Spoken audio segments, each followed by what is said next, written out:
Գյուրջան Կասկադ, հասանելի բնակարաններ 65 ամիս մարման ժամկետով։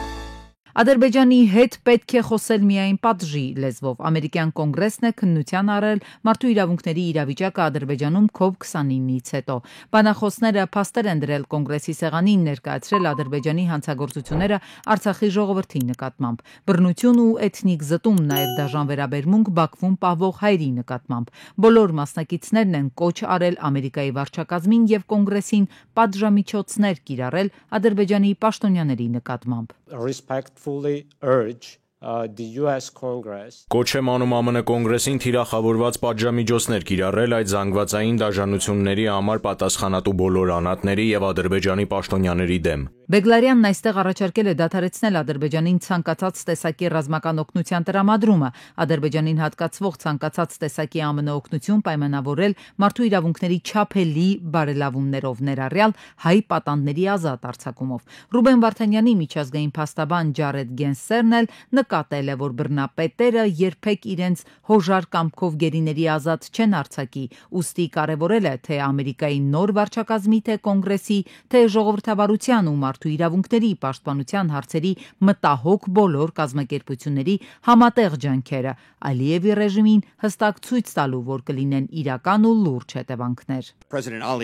Ալիևը շրջել է ճշմարտությունը ոչ միայն Ռուբեն Վարդանյանին բանտարկելու, այլ նաև մի ամբողջ ժողովրդի էթնիկ զտումը արդարացնելու համար։ Մեր բոլորի պարտքն է կանգնել անարդար կալանավորվածների կողքին եւ պատասխանատվության ենթարկել Ալիևին թե ուղակի, թե ժողովրդավարական հասարակությունում արկա բոլոր այլ միջոցներով։ Գենսերը պատմում է, թե Ռուբեն Վարդանյանը փոխանցել է, որ ինքը զբաղվի ոչ միայն իր, այլև մյուս քաղբանտարկյալների պաշտպանությամբ։ Փաստաբանը մանրամասն պատմել է, թե ինչ է կատարվում ավտորիտար երկրի բանտերում, խոսելով իր պաշտպանյալի մասին, Գենսերը ձևակերպել է նրա իրական հանցանքն այն է, որ փորձել է պաշտպանել Լեռնային Ղարաբաղի հայ քրիստոնյաների արժանապատվությունը եւ ինքնորոշման իրավունքը։ As just one example, Ruben co-founded and served Մեկ օրինակ բերեմ, Ռուբեն Վարդանյանը համահիմնադրել է Ավրորա մարդասիրական նախաձեռնությունը, մի անկախ հասարակական կազմակերպություն, որն օգնում է կարիքավոր մարդկանց ամբողջ աշխարհում։ Սակայն Ադրբեջանը պնդել է, որ այս կազմակերպությունը, որն անկախ աուդիտի է ենթարկվում, եղել է Ռուբենի կողմից ահաբեկչությունը ֆինանսավորելու միջոց։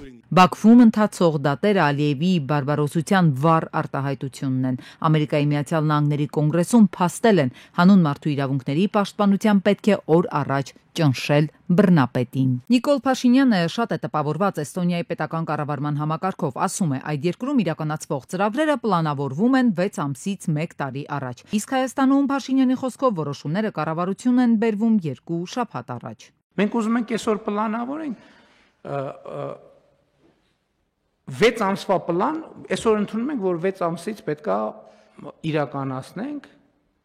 եւ տանում ենք կառավարությանը համանքին ասում ենք դե շուտ արեք 3 օրում 4 օրում տեն չի լինելու, ընթացակարգ կա։ Այսինքն, որպեսզի մենք ժամանակին անենք, դա պետքա պլանավորվի ոչ թե մի շաբաթ առաջ, այլ պետքա պլանավորվի 2 տարի առաջ։ Փաշինյանն այս կառավարության նիստում էլ դժգոհություն հայտնեց գործադիրի աշխատանքից, նրան դուր չի գալիս կառավարության անդամների նախագծերի, ծրագրերի իրականացման ուղղությամբ տարվող աշխատանքների տեմպը։ Փաշինյանին ավելի շատ նյարդայնացնում են կառավարության անդամների այս կամ այն որոշումը հետաձգելու առաջարկները։ Եթե հետաձգելու աշխարհի առաջնությունը լինի, մեր կառավարությունը կբռնի առաջին տեղը բացարձակ համաշխարհային ռեկորդով, ասենք, ինչքան մեդալ կա կհավաքենք։ Հետաձգենք, երևի հետաձգենք, ճիշտ է հետաձգելն է, երևի հետաձգենք, թողենք բանը ու գալիս է ցիկլը, տոները անցնեն, մայիսը անցնի,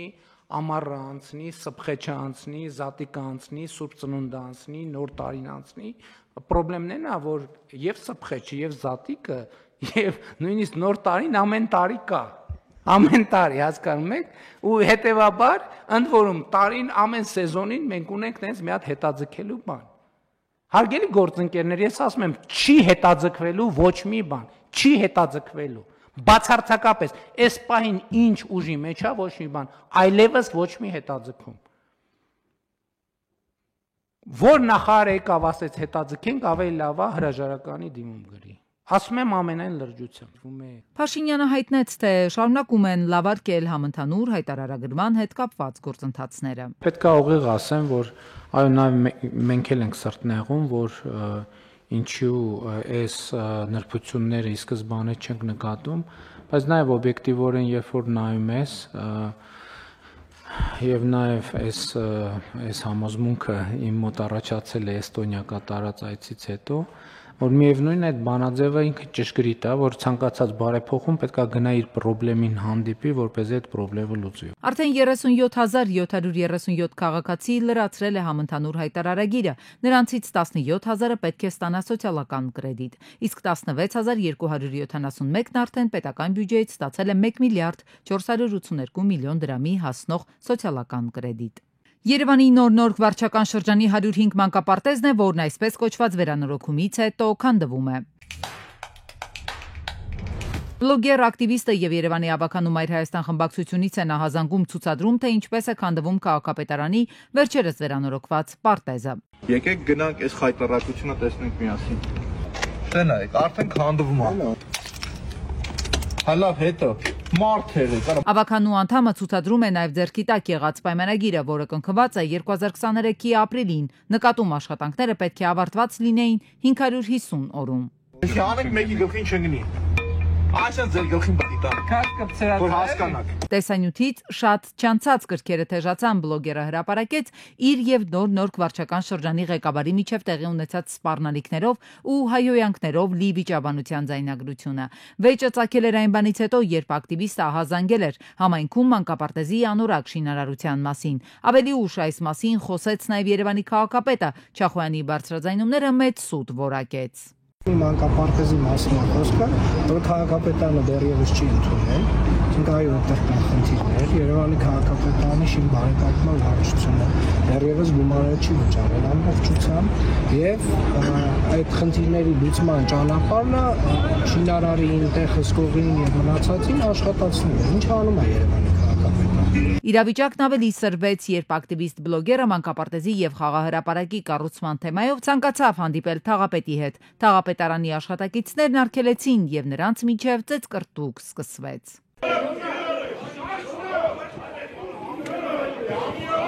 Իրավապաշտպան Մելիքյանը նկատում է առաջին անգամ չէ, որ երկխոսության մշակույթի բացակայությունը հատում է թույլատրելի սահմաններն ու անցնում ուժի գործադրմանը, ինչը բոլոր դեպքերում անընդունելի է։ Կարծես թե արտոնվում է ուժի կիրառումը, այդ նաև հանրային ծառայողների կողմից, համայնքային ծառայողների կողմից, իսկ պետական եւ համայնքային մարմիններ ներկայացնող անձանցից ու պատշաճ քննություն չի իրականացվում, այսինքն անպատժելիությունն է ամենամեծ խնդիրը։ Մենք չենք արձագանքում պաշտոնապես օրենքի ողջ ուժով նման դրսևորումների,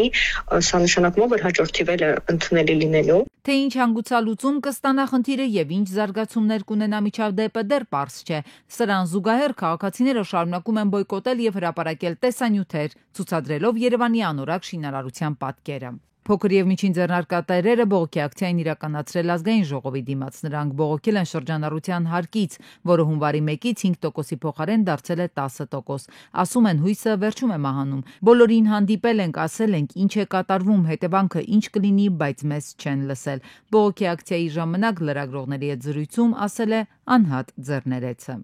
Բանկերից տուժած խաբեության զոհ դարձած քաղաքացիները կենտրոնական բանկի դիմաց բողոքում են, ասում են բանկը ծուղակ է պատրաստում, միլիոններով անօրինական վարկ են ձևակերպել, Աստղիկի անունից 650,000 դրամի վարկ են ձևակերպել, 1,250,000 դրամ էլ խնայողական հաշվից են գանձել։ Ես լիստով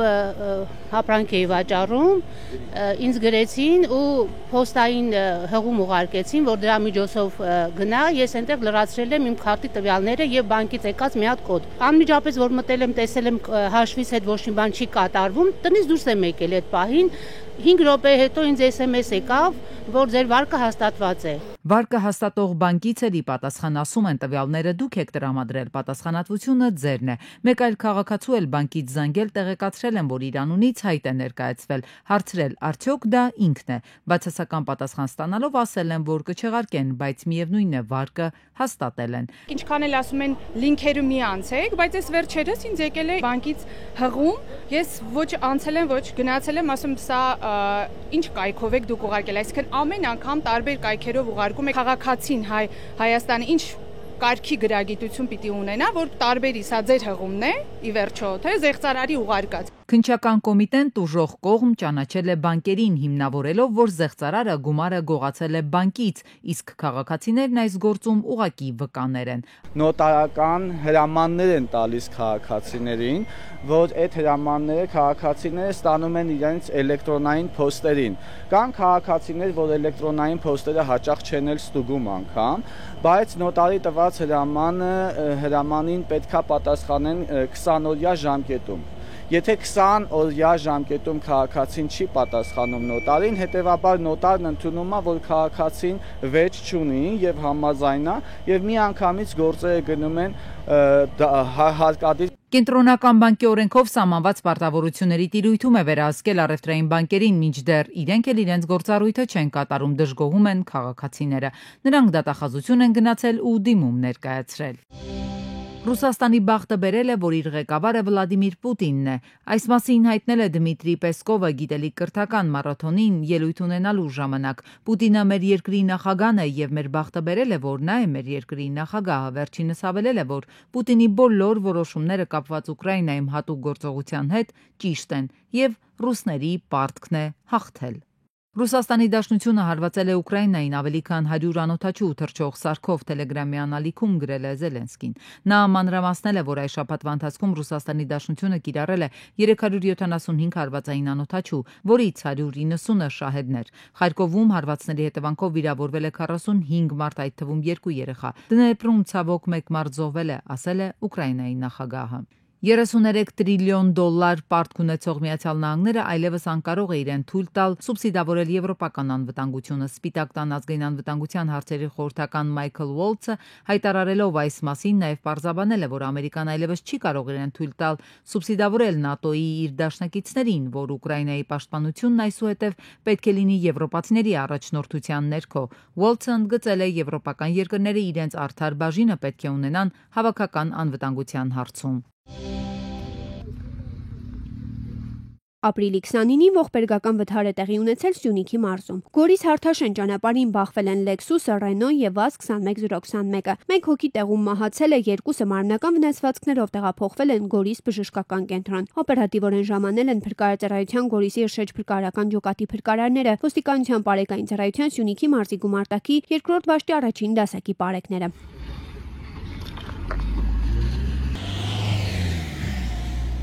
Ապրիլի 30-ին Էջմիածին աշտարակ ճանապարհին Կարին բնակավայրի վարչական տարածքում բախվել են 24-ամյա Հովիկ Կիյան եւ 67-ամյա Սեթրակի օփելը։ Կիյան դուրս է եկել երթևեկելի գոտուց բախվել ճանապարհին տեղադրված երկաթե ցուցանակին, որի վրա եղել են մեծ թվով քարե սալիկներ եւ թե ցուցանակն ու թե քարերը մի քանի մետր շպրտվել են։ Կիայի վարորդին օպերատիվորեն ժամանակ շտապօգնության բժիշկներն են օգնություն ցուցաբերել, սակայն նա հրաժարվել է հիվանդանոց մեկնել։ Ժամանել են ոստիկանության բարեկային ծառայության Արագածոտնի մարզի գումարտակի առաջին վաշտի բարեկները։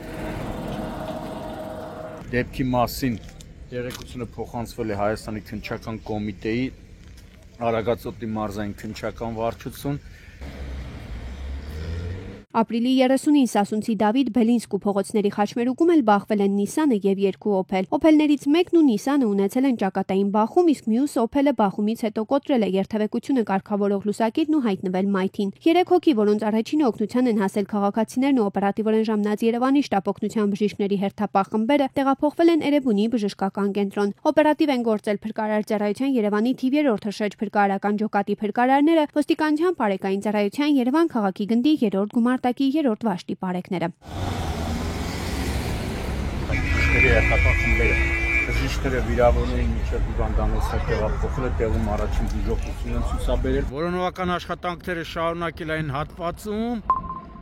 Եվ մի քանի օր է մեծ թվով փրկարարներ եւ պարեկներ Հրազդան գետում Երևանյան լճում շարունակում են որոնել անհետ կորած անչափահասի մարմինը։ Փրկարարները շատ անանցանելի հատվածներում վտանգելով իրենց կյանքը որոնում են աղջկան։ Հիշեցնենք, որ առեղծվածային դեպքը տեղի էր ունեցել ապրիլի 27-ին։ Մանկական երկաթուղու տարածքում օտարերկրացի անչափահաս աղջիկը ընկել էր Հրազդան գետը։